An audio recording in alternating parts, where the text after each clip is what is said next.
Bob Barber. He is a fellow of the American Institute of Certified Planners, which is a big deal. He's a partner at Orion Planning and Design and has 28 years of experience in planning and community development at the regional, county, and municipal levels, including substantial practice with private sector development. He has served as a teacher and mentor at the university level and as an advocate for disadvantaged and minority communities in both professional and private life. He's created successful public-private partnerships for redevelopment and successfully implemented nationally recognized and award-winning placemaking principles. His colleague is Alison Malk. She has been a partner with Orion Planning and Design since 2016. She has over 15 years of professional planning and design experience in the public, private, and nonprofit sectors. Her areas of specialization include comprehensive plans and code alignment, public engagement and community outreach, project management, mapping, and analysis. She is an AICP certified professional planner and an active member of the American Planning Association. She's the immediate past president of APA's Western Central Chapter and currently sits on the Montana Association of Planners Boards of Directors. She holds a bachelor's degree in architecture from Miami University in Ohio and a master's in urban and environmental planning from UVA. So we are pleased to have the two of them together. They're going to be talking about a project that Mississippi Main Street has facilitated in 5 communities in our state. I guess it was probably a year and a half ago, Mississippi Main Street became aware of a grant through USDA called it's one of those acronyms. It's CFTAT, Community Facilities Technical Assistance and Training.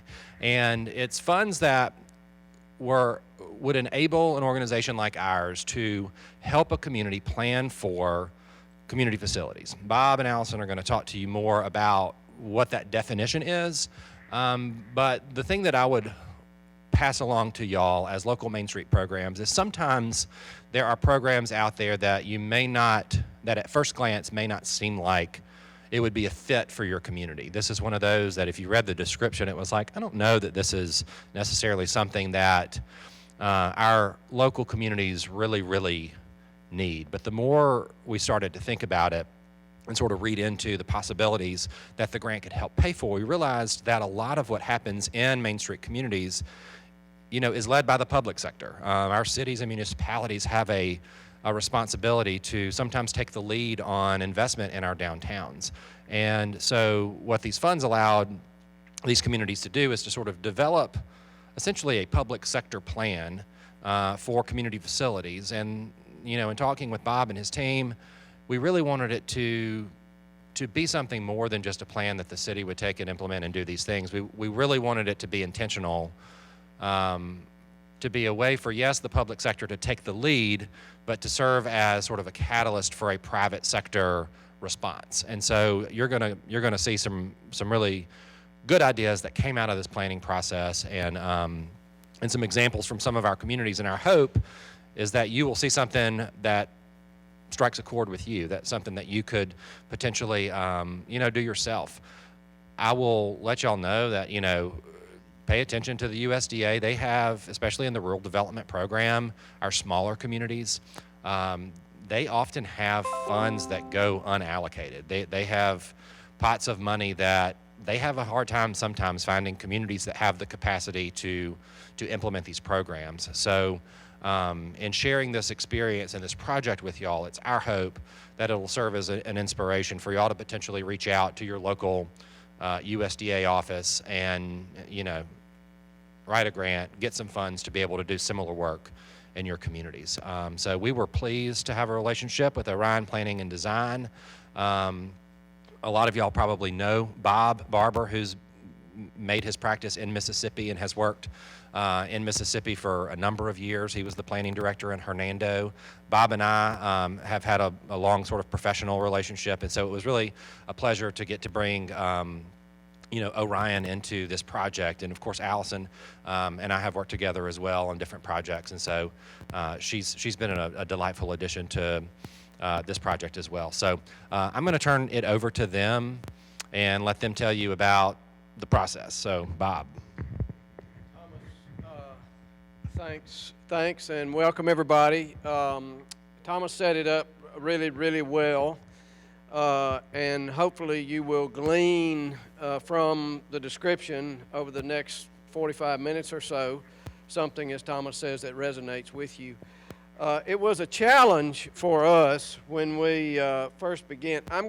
Thomas read all that introductory stuff, so I'm not going to go through this introduction except to say we're legitimate people and we have a website and we've been around different places working, and this is some of the stuff we do, and that's our portfolio. So let's go right into the project.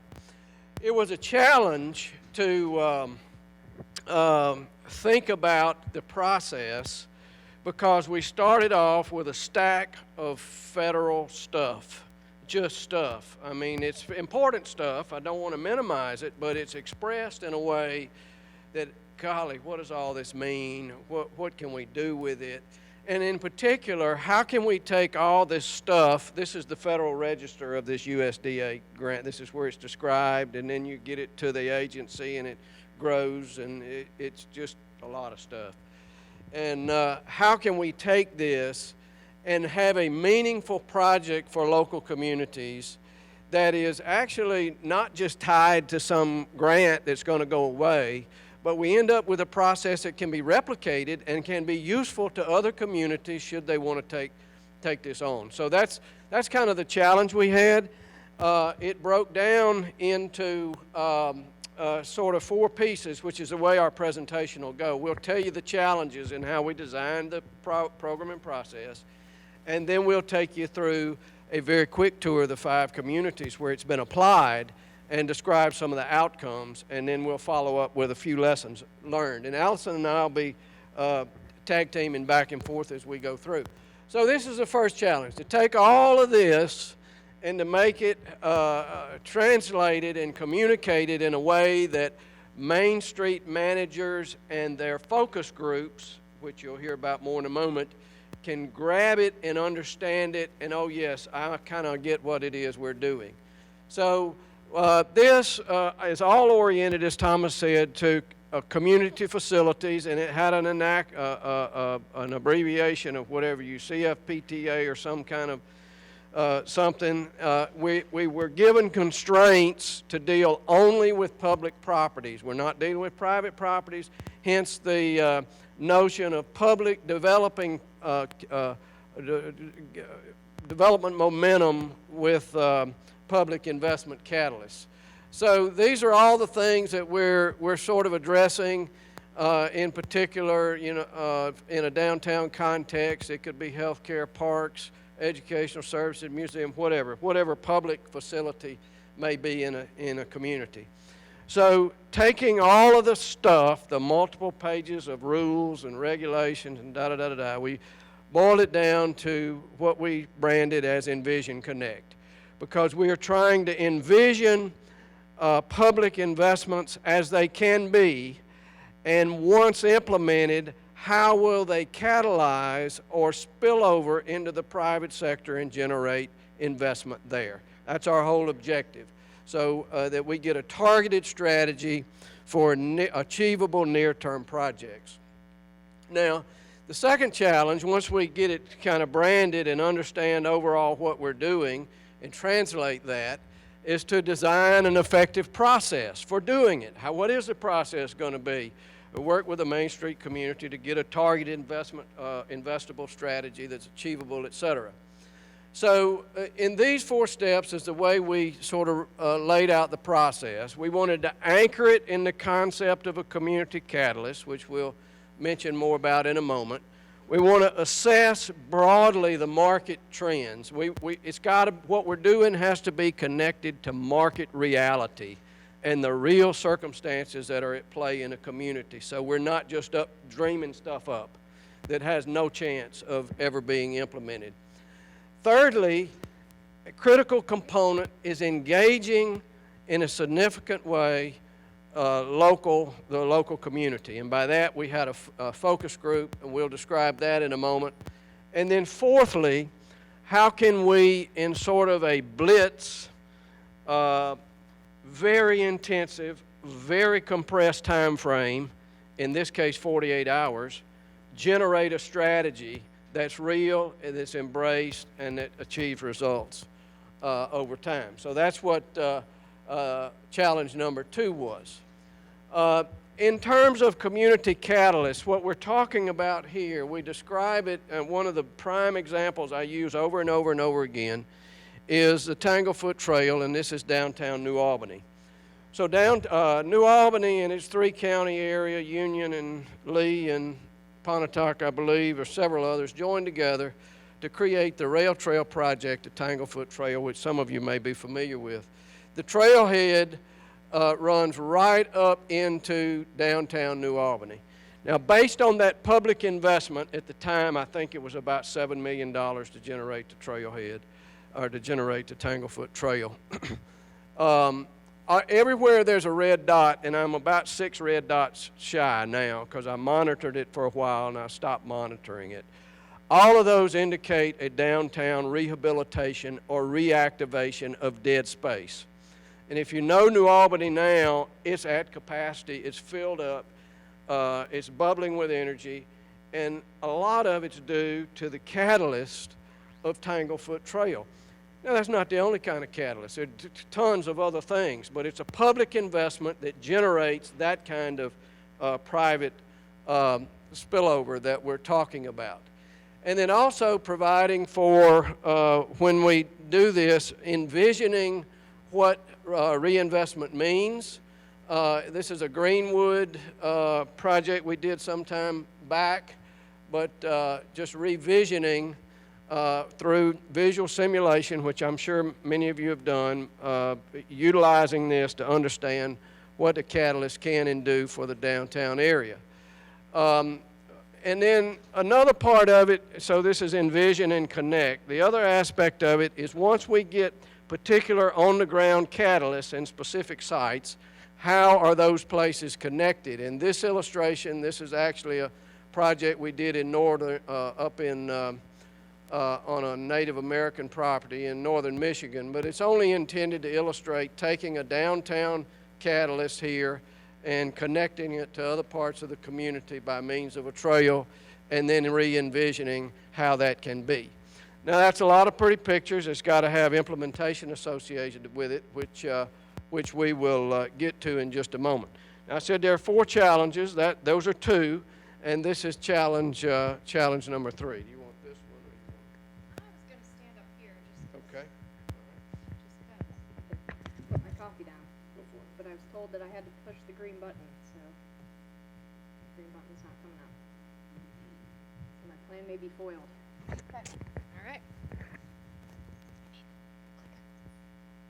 Okay. So, we've all just been through the past 18 months together, so it shouldn't come as any surprise that one of the challenges we faced was effective rollout, effective participation, community engagement through this process. All planning processes really hinge on an engagement that is meaningful and that results in a product that's effective. And so we had to think in terms of how to get to that outcome in a very limited amount of time with some real challenges in terms of communication amongst these 5 communities and our project team. So as Bob mentioned, we structured focus groups for each of these 5 communities. The groups ranged from about 10 to 15 participants on average, and these were local leaders, community organizers, local business owners. What we were helped and guided by the Main Street coordinators as being movers and shakers in the community that could provide us with the right type of input, particularly related to those downtown catalytic projects that we're looking for. And we had a couple of touch points with the focus groups organized, the first to kind of kick them off and let them know what their role would be. And in doing that, we assigned them an activity. and that activity was a remote engagement session using a virtual map tool that was developed for each community. Super simple, was provided to them online. We put it together with 3 primary questions. The first question was to, and you'll see up on the screen, I think it's a little hard to read, but I'll walk you through. We're looking for their input on core connection, or what do we call them? Key anchor points. Thanks, Bob.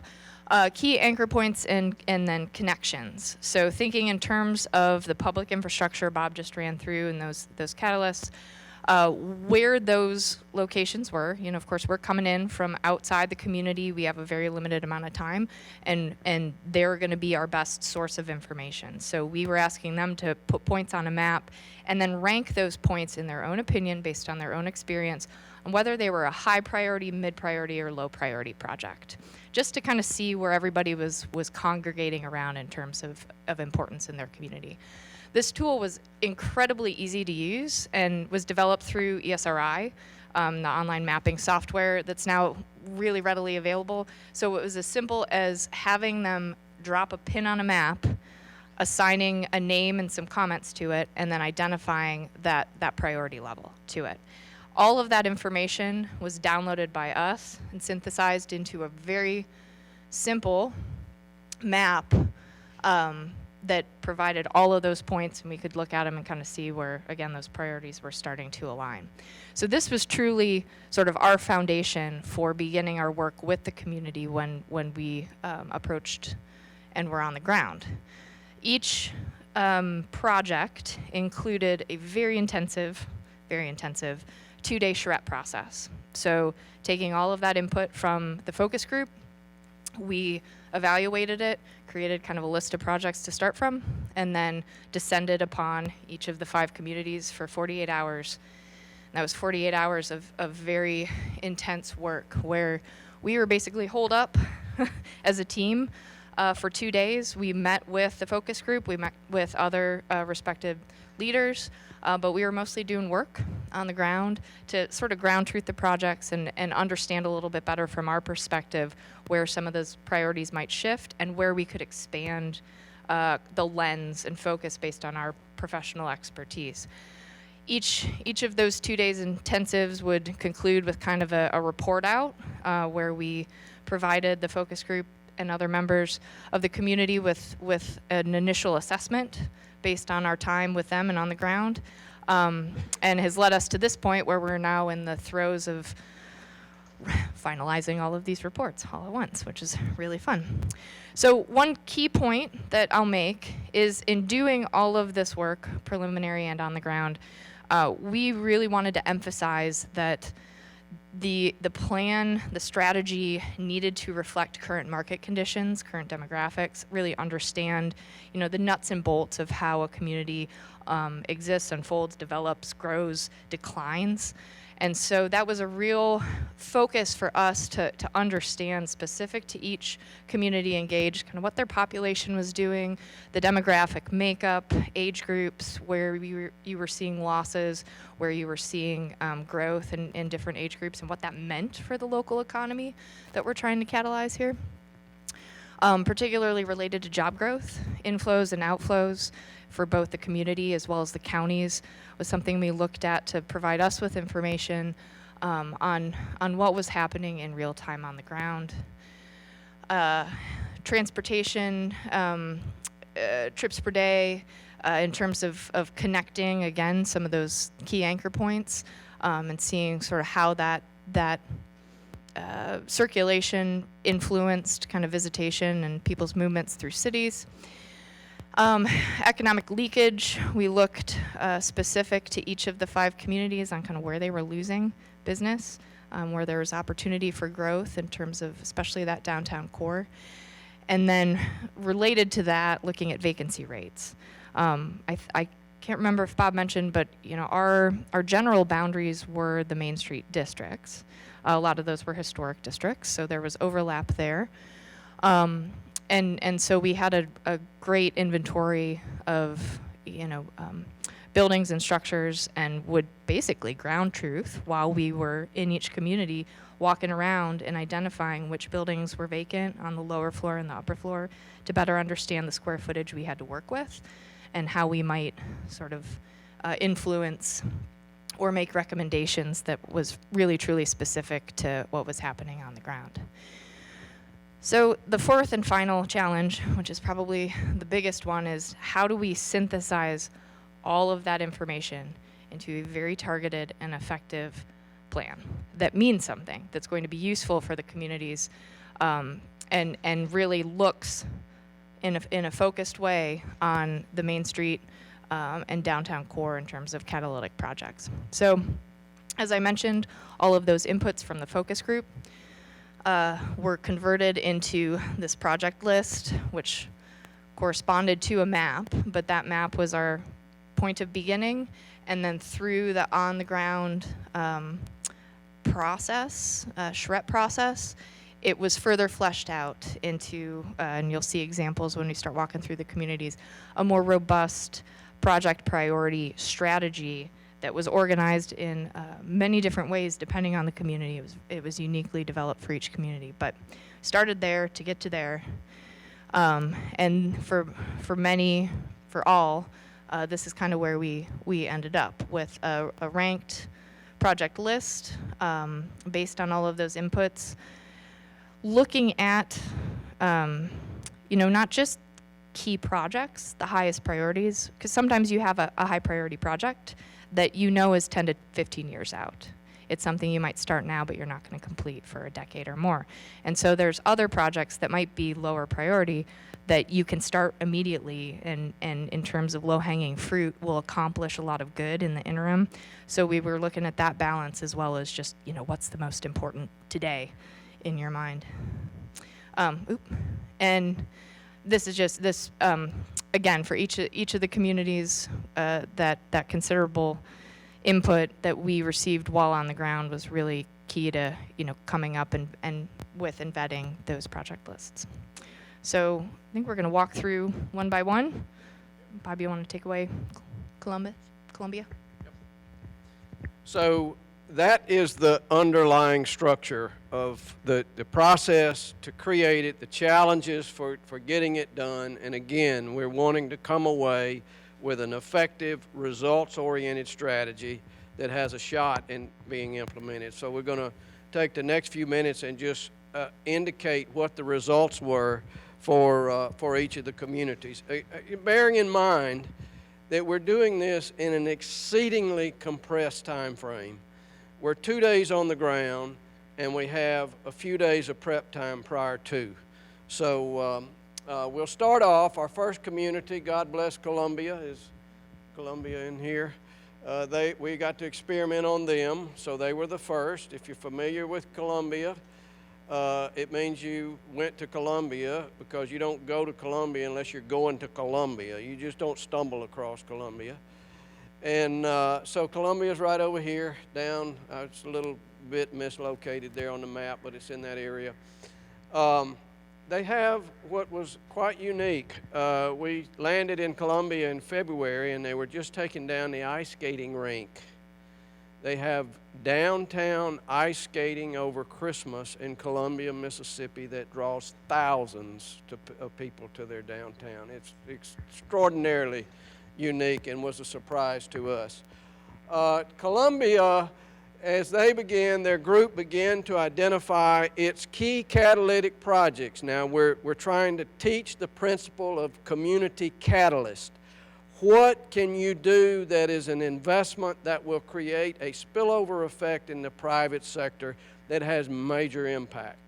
In your opinion, as a community member or a community leader, this is how their projects sort of laid out on our remote mapping activity. They clustered around what they call Bluff Park, which is a beautiful vacant area right near the Pearl River, owned by the city. They clustered around downtown, and then there's a potential redevelopment site that's a brownfield down to the south of town. And among those three districts are the various connections, trailway connections, multimodal pathways that are potential. So as the projects were listed, we began to design those. That they were the raw information was designed and laid out on a map. And we begin to list the projects and understand how Colombia would catalyze future investment through these various projects. And as we go forward, can you advance me a slide?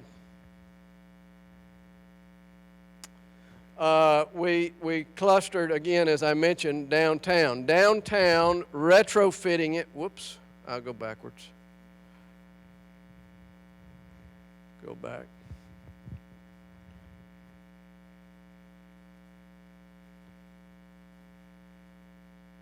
Okay.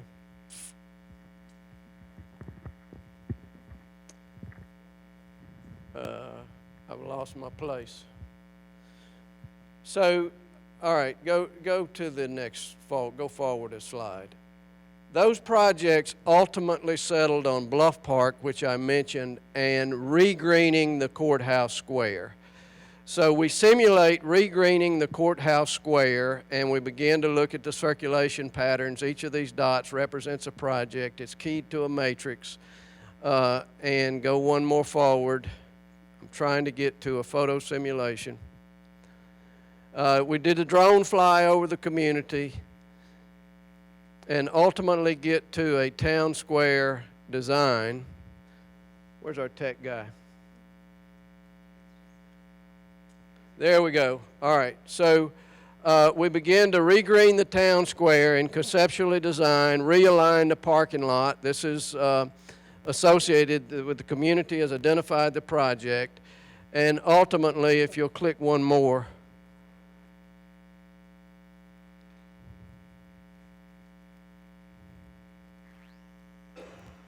and just click on through till we get to the photo sim.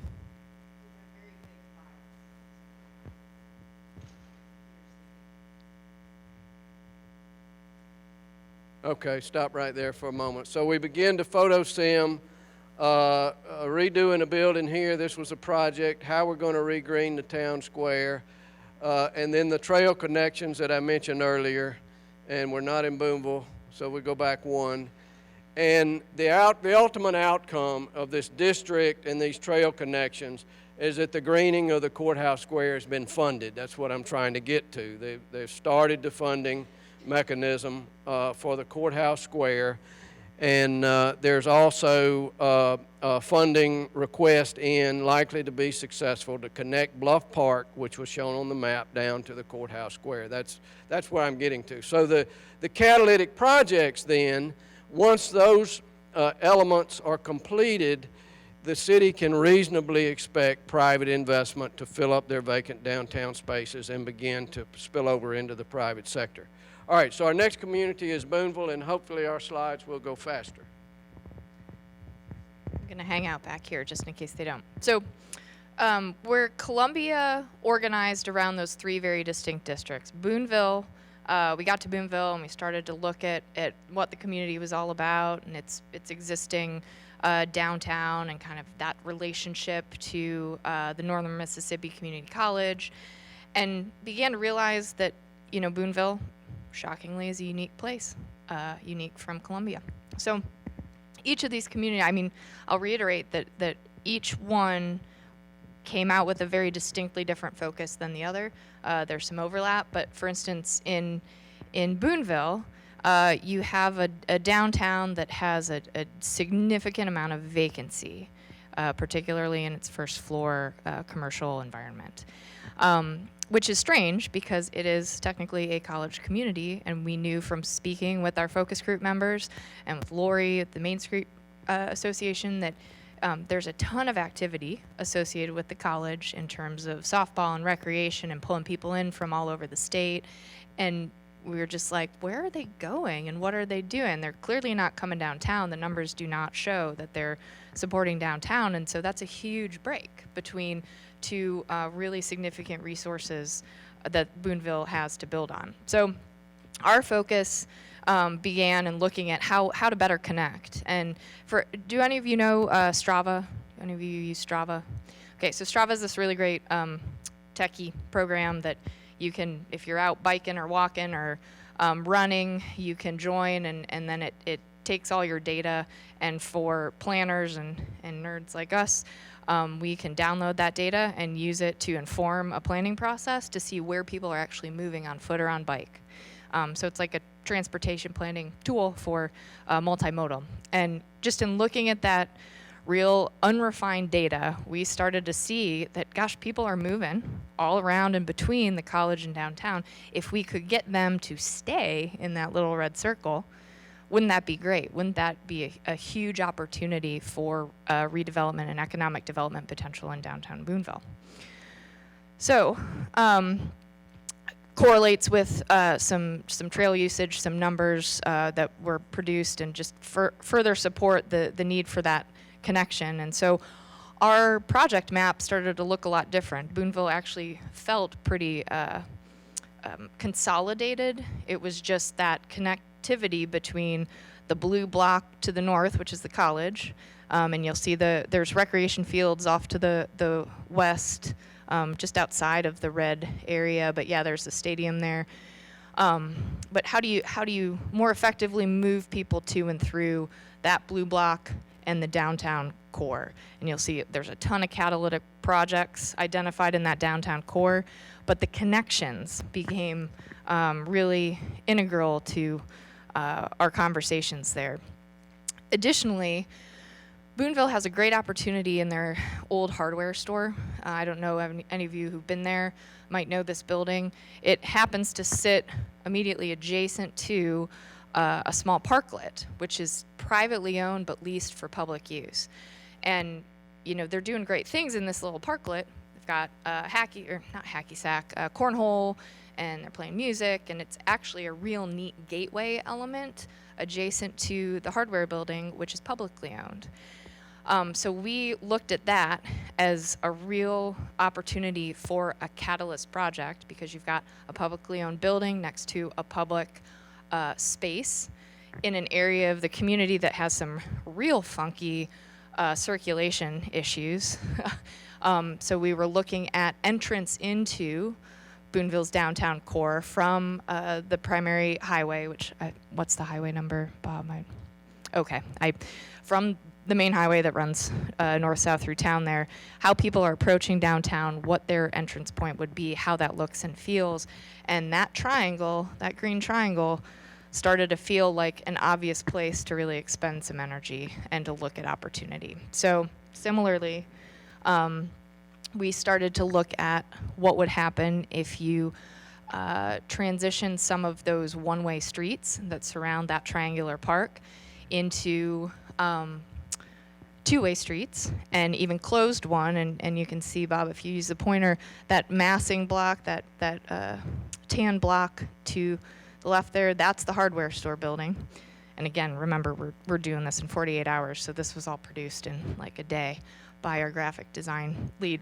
And so that streetscape right there, we closed it and said, well, what happens if you expand the park? Does that become a more user-friendly environment for community activities, farmers markets, small events? And does it serve as a much more attractive way for the public to enter the city of Boonville and really understand what Boonville's about? And then how does that lead to future investment in some of those vacant spaces that surround the park or that are even a block or two off the park? Because there are businesses there, and there are successful businesses there, but they're all a little bit independent of one another. So how can we fill in some of those gaps? So now on to New Albany. Our third community then is New Albany, which is a whole nother set of circumstances, because New Albany, in this case, has already done a substantial amount of planning, citywide, comprehensive planning, with some attention focused on downtown. And I've already called out New Albany for its catalyst that they established years ago, and I'm going to ask you to advance them. I'm afraid I'll mess them up. With the downtown trailhead, and their little red dots. So they had all of this going on, which is essentially filled up the downtown. They're at capacity. Their project list back from their focus group came in very tightly focused on greening or addressing the sidewalk and the landscaping on Bankhead, and this is downtown, and its connections to other parts of the community via sidewalk and trail. As you go forward, you'll begin to see how this strategy laid out. There were a couple of, all this is public park down by the river, Tallahatchie River. It's called Park by the River. And this is the core, Bankhead Street. And the catalyst, they have the vision of an RV park over here to support and connect to this park area, and then the varying connections to key sites around town. The museum and then the B.F. Ford School, which is a historic African-American school, and then creating the greenway connections around the community. So the strategy rolled out in this manner with lots of focus on Bankhead. And they've already hired the next step. This is conceptualized. If you know Bankhead Street, it's one of the few Mississippi streets, if not the only one, that has a main street. It's got a kind of a center turn lane. You park in the middle there. And so the idea is to remove the middle lane, expand the sidewalks, and create places where people can gather, dine outside, and deal with the Bankhead streetscape. So they're beginning to pursue this strategy. Next slide. The second is the connections. I just had an email from Billie Jean the other day. They work with the Planning and Development District. They've already taken the strategy to their PDD. Apparently there's a pool of resource money there that they're fairly confident they'll begin implementing the purple parts of the connection here for the expansion of Tanglehead and mobility throughout the community. They're sort of in a more advanced scenario. The next slide. Identity and wayfinding was key. This is the current status of part of their trail. Where do you go? Do you go here? Where are you going? And so that was a component of the strategy that we developed. This is a very important place in the community, the old B.F. Ford school, and so we're trying to envision very, very briefly reuse of that site, how it can be reused. We use the comparable down in Ocean Springs of the old high school that becomes a community center with multi types of spaces and an interpretive venue, and this project has some momentum as well. We tried to envision the RV park and what that would mean. So we pulled this out quickly. It sort of turned out like a set of kidneys, and with a space there. See the resemblance? But it is expresses their desire to activate this for tourism and downtown, and it has some legs to it, we think. All right. That was New Albany. So our work in Aberdeen actually paralleled in some respects New Albany in terms of how the project began to unfold in its organization, except that unlike New Albany, Aberdeen, very different community, very historic community, but not experiencing the same level or really any level of growth or revitalization right now, given its current state. Looking at just some of those basic demographic and economic development numbers. On the left, you can see the numbers aren't important, but the message is that there are fewer than 350 people that live and work in Aberdeen proper. Everybody else is either coming or going. So you have some real issues with that in terms of sustainability and resilience, which pose a lot of big questions, certainly not a small problem. It's reflected to the right in the similar statistics for the county. And looking at, again, that gap analysis, you see a lot of opportunity in terms of retail trade, markets, groceries, restaurants. There's just a huge loss in their potential market that the current state of Aberdeen is suffering from. So where New Albany is growing and really energetic and vital, Aberdeen has a beautiful historic core that just is kind of there. So our task was a little bit more challenging. The really odd thing about Aberdeen, unlike any of the other communities, is that their vacancy rates were shockingly low. Anything in red here is actually, these are top, first and second floor, they're full. So the colors should probably be reversed, but the yellow is the important. And mostly the yellow were second floor vacancies. The first floor had activity, which raises a question if they were underdeveloped. They might have activities in them, but a lot of it was office space or just not really active, energetic stuff, if you will.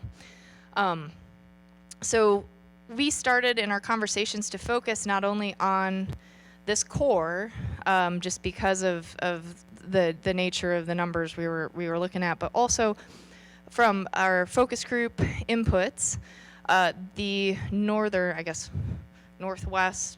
block, specifically that block with the most yellow. So this was a focus of some of the leadership in the city in terms of creating a potential entertainment district and really looking at some of the African American heritage and history associated with Main Street and associated with particularly that block, and it was called Paradise Alley, which is immediately behind all those buildings.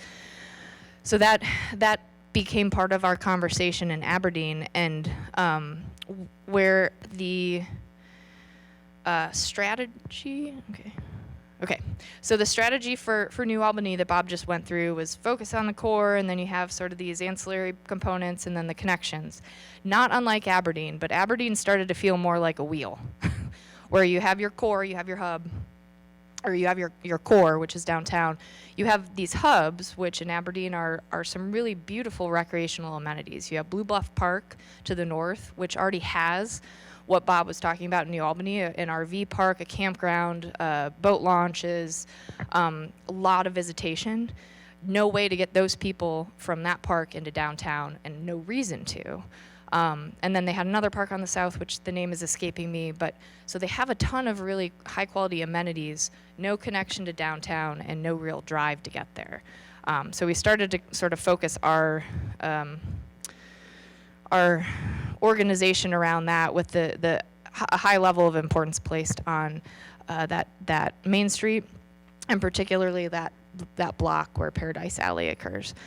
We talked in a number of communities about alley activation, and sort of what that can do for public space, and to sort of do a reverse design for businesses where they might have seating or activity areas behind the buildings as opposed to on the street frontage, on Main Street frontage, and how that can be a real balance.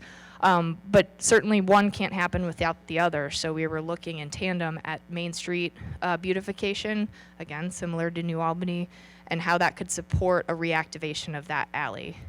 So here's our drone footage of that one block area, and what it looks like now, which is pretty asphalty.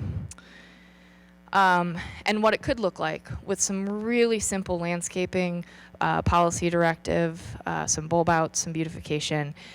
And another thing we heard is that people do use this as, I guess there's 3 blocks in downtown where the locals use it to do a mile loop. You can do like 3 or 4 laps along Main Street, and it's commonly known that that's, if you want to get in a mile or two, just do that.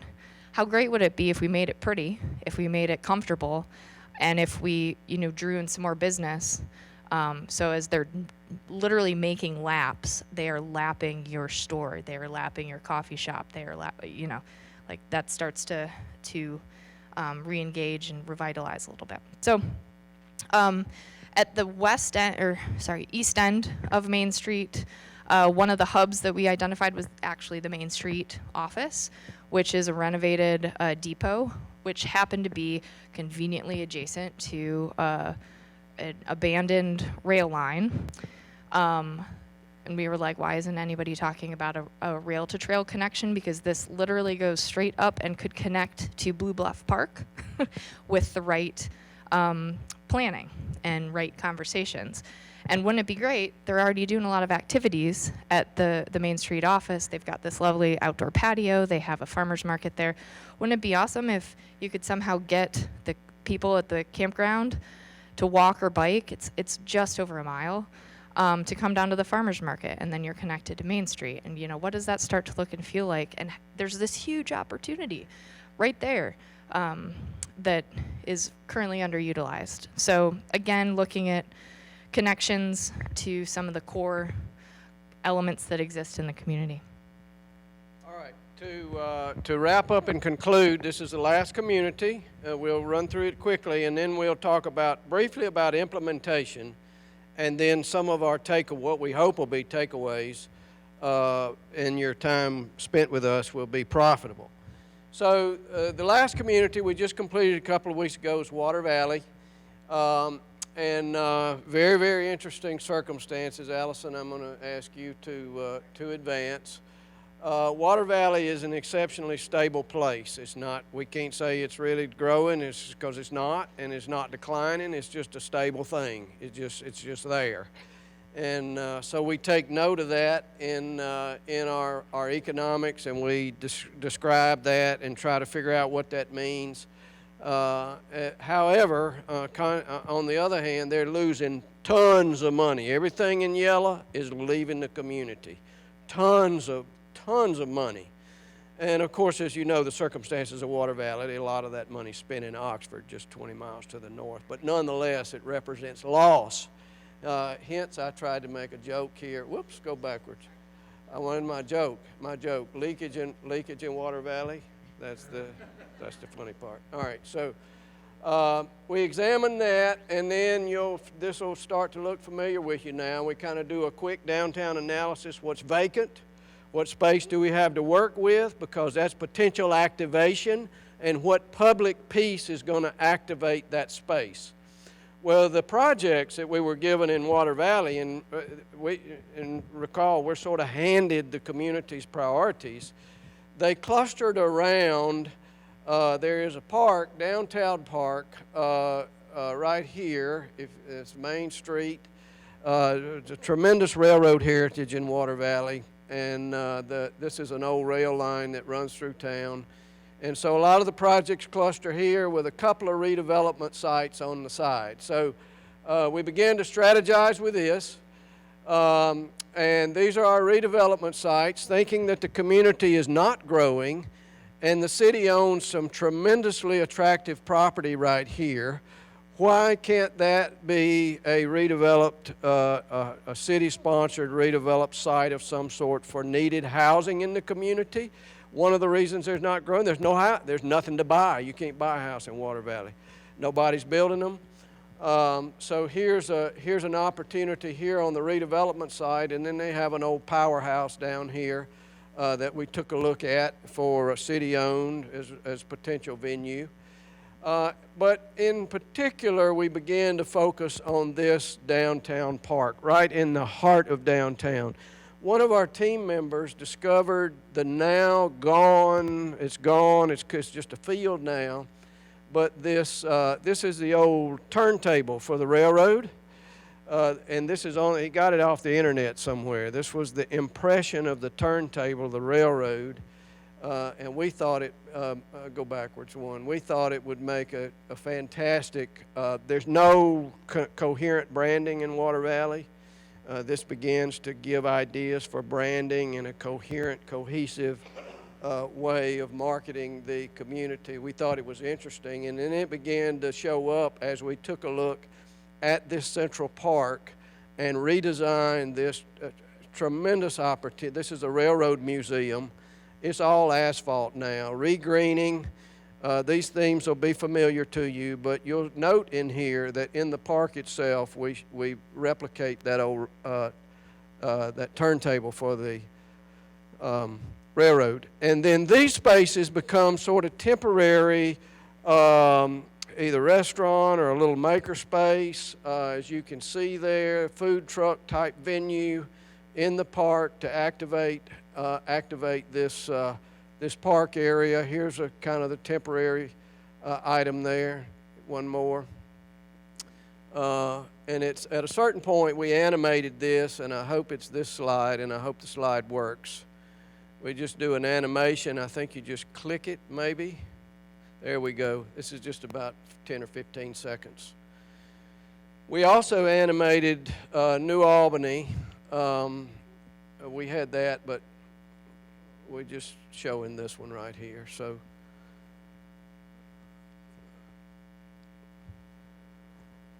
when we displayed this to the community, it's really, really resonated with. So I really probably am, I hope I'm not overemphasizing that we're not coming to town dreaming stuff up. In these situations, we come armed with a set of ideas that are already at play in the community, and we just facilitate them and articulate them somewhat. And so that's what we do here with Railroad Park in downtown Water Valley. Now, in addition to that, there is a huge, see if it'll go, there we go. There's a huge opportunity on the abandoned railway that I mentioned. Here's the downtown park.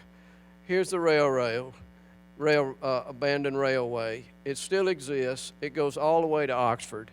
It's just massive opportunity if we can organize and get that funded and move the project forward. So we envision that. It also addresses their growth situation and provides better connection to Oxford. I think that's the last one. You can go, keep going. One more. That's just a simulation of it. All right. So what we've done then, we've told.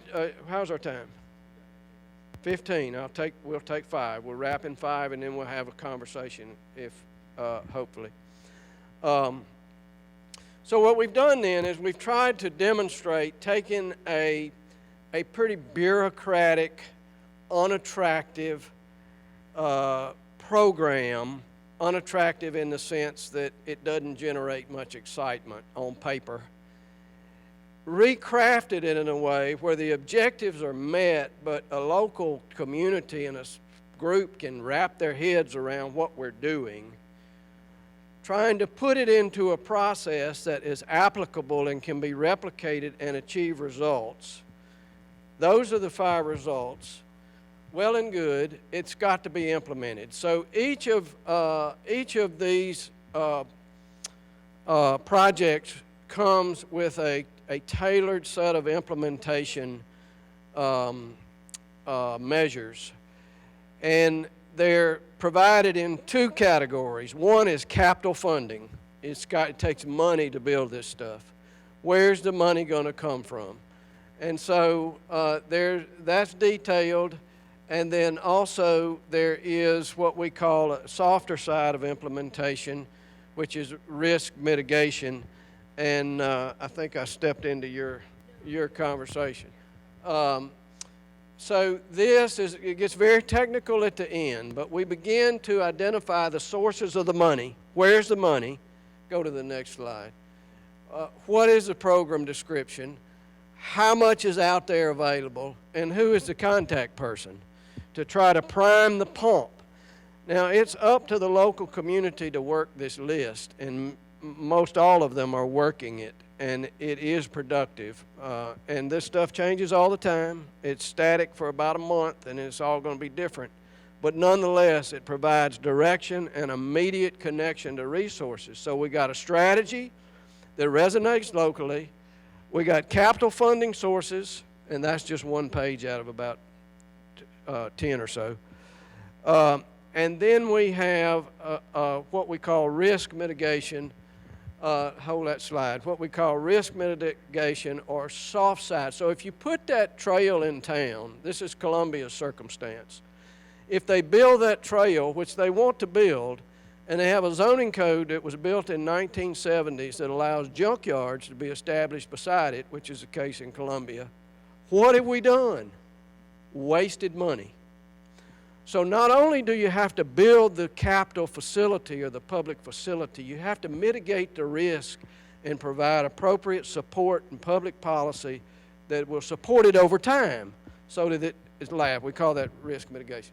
All right, so those are the 2 implementations. We didn't go deeply into that. We wanted to show you the strategy. We wanted to tell you there's outcomes coming out of this, and then it's connected to an implementation piece in 2 parts. So what are the takeaways? These are our takeaways. These are the points we think are important. Community development must be undergirded by a basic understanding of how communities work. There needs to be a solid philosophy of community development. So in this case, we're pursuing this understanding of community catalysts and how they connect and the underlying dynamics and the market forces. So that's one takeaway. Okay, so the engagement piece, we have to make sure that we're getting the right people at the table. We have to make sure our engagement strategy is meaningful. We are used to these types of strategies when we're doing a comprehensive plan and we have 12 to 18 months to execute it. This was done in a much smaller period of time and required us to kind of rethink and retool in terms of how to engage effectively. But we came away going, well, this might be able to be taken up now when we go back to those larger comprehensive planning processes and see how we can be a little bit more effective in terms of our strategy and who we talk to and how we talk to them and what tools we use to engage. So. Yep. I've already mentioned that the strategies must respect the market context, and I want to emphasize Allison's prior point. That connection, that local engagement, when we get ideas that are native to the community, is critical. Partnerships overlap that engagement, and I just mentioned that getting the right people at the table. Also, trying to reinforce relationships through the engagement process and through the planning process holistically. You know, having good, workable relationships between your leadership, between your Main Street organization, between your Chamber of Commerce, between local neighborhood groups, you know, that all dictates the success of a project. When everybody's working on their own thing, cross-purpose, you lose a lot in not overlapping and not taking into account people's strengths and where you can use these groups effectively, and, you know, really emphasizing those relationships. So I think it's worth considering.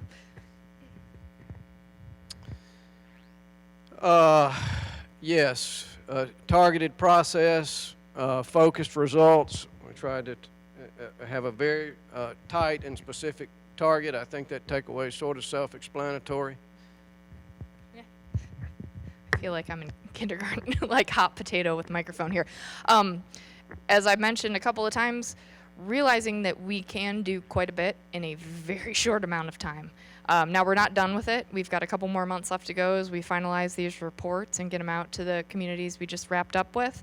But it has really caused Bob and I and our team to kind of rethink what we can accomplish for some of these longer planning processes when we've had such deep success with the really targeted and really intensive process that has just concluded. I think this is the last takeaway. Maybe not. Maybe there's one more. The design, the visuals, the graphics, the before and after, the animation, all of that is a huge motivator, as you well know. It motivates. It makes people want to engage and buy in, and I'm sure you've experienced that, and that's sort of obvious.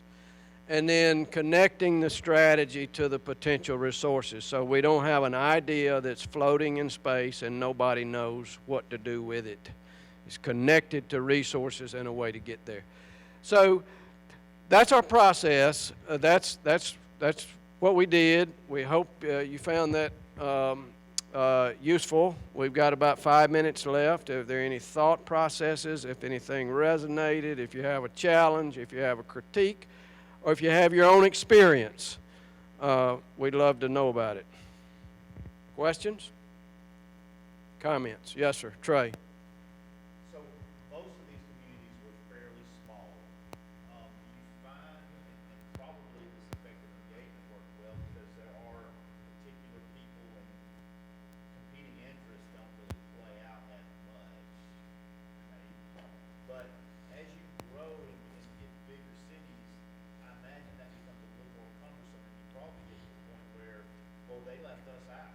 So what's the scaling of this? How do you approach that? That's a great question. And we left that to the local community to figure out, because we had no way of knowing. We encouraged the focus groups to be inclusive. We encouraged them to be relatively limited in size, 10 to 12 to 14. One of them got up to about 20.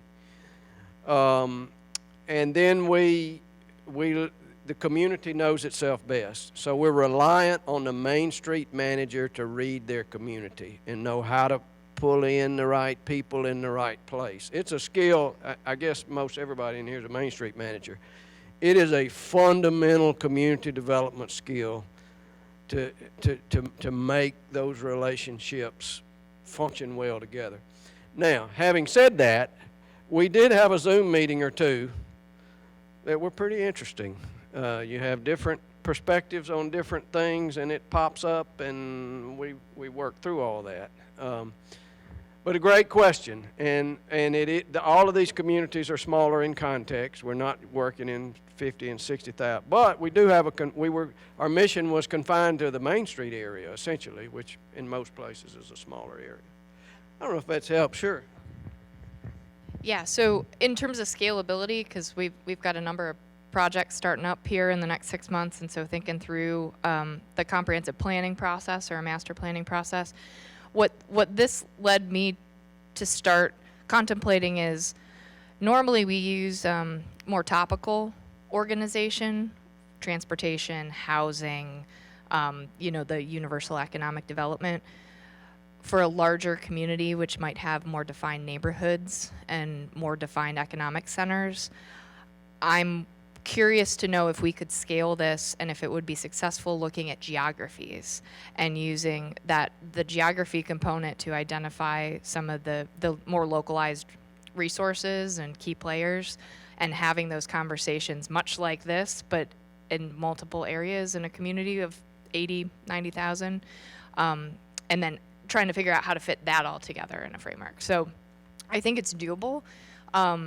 It's kind of turned how we approach how I approach my comprehensive plans on its head a little bit, but there's opportunity for success, and it's always worth a try. Yeah, and I'm sure there may be an unspoken question, it may pop up. How much did this cost out there? It's okay, this is great. How much? Well, these communities didn't pay anything. They paid a small amount because it was grant sponsored. But if you took the grant and divided it among the 5 communities, you're looking at a cost of somewhere around 30 to 40 per community for that process. So you look at that. Now these communities are very fortunate. They're gonna have a strategy that has the potential of being very, very productive. But even if they paid the 40 or the 30 or the 40, and they get a strategy and they end up with $6, $8, $10 million of return over time, encourage communities to think about your investment in solid strategizing. That kind of return on investment is kind of the way we look at it. So, other questions? Well, y'all have been, do you want the last word? Before you get the last word, let me take the last word. The second to the last word. You've been very kind. Thank you for being patient with the slow slide spot in the middle. I know it's sometimes a challenge just to hear what other communities are doing over and over and over again, but our purpose was to show you the strategy, what can be achieved, and then it's connected to an implementation mechanism on the back end, and it was done in a very compressed time period. So, yep. Last thing I'll say, give them a round of applause. The last thing I'll say, and I thought of it while I was sitting there, but as a state coordinating program, this is the type of thing that we really want to do more of, and we were really excited to be able to leverage our assets at the state level. I actually wrote the grant for this project and got it, but to be able to provide these services for our communities is something that we were really happy to be able to do. In selecting the 5 communities, there were a lot of constraints that were given to us by USDA. Rural development in particular has a focus on rural communities. It's in their name. And so they gave us essentially a list of communities that met their population thresholds, their requirements for low and moderate income. And in addition, I got a phone call because we sent in our application, and our person at USDA, they called me and said, we got your application. It looks great. There is a low likelihood that it will be funded in the category that it's submitted. But I don't think you knew this. When you submitted it, there's a separate category for disaster communities. And of the 20 communities that you submitted, 10 of those are in federally declared disaster areas, and if you will allow me to, I can submit it through this disaster, like, separate pot of money, and there's a much higher likelihood that it'll be funded. Do you want to do that? Well, of course, my answer was yes, right? A bird in the hand is worth two in the bush. And so we were willing to be a little bit flexible. It limited the number of Main Street communities that were applicable, but at the end of the day, we were able to select 5 from the list that we felt like really needed this work in their community. And as you can see, working with really competent professionals like Bob and Allison and the others at Orion, it has been just a really rewarding process. And so we look forward to seeing this. I know the 4 communities, Moonville, Aberdeen, Water Valley, and New Albany, they literally just finished this work like last month. So they haven't even delivered the final reports to these communities. So we are really excited to see the outcomes that come from this. And, you know, this work is being delivered to capable Main Street programs who should be able to take this planning work and then get to work on the implementation. So again, thank y'all for being here. We should have MSU ice cream out in the lobby as our afternoon break. For those of y'all not from around here, Mississippi State is an agricultural school and has its own dairy facility, makes its own ice cream right here in Starkville, and it is delicious. If they've got it, I highly recommend the Muscadine Ripple. It is my favorite. If they don't have it, I'm sorry, you're lost, because it is really good. But y'all enjoy ice cream and the rest of the conference.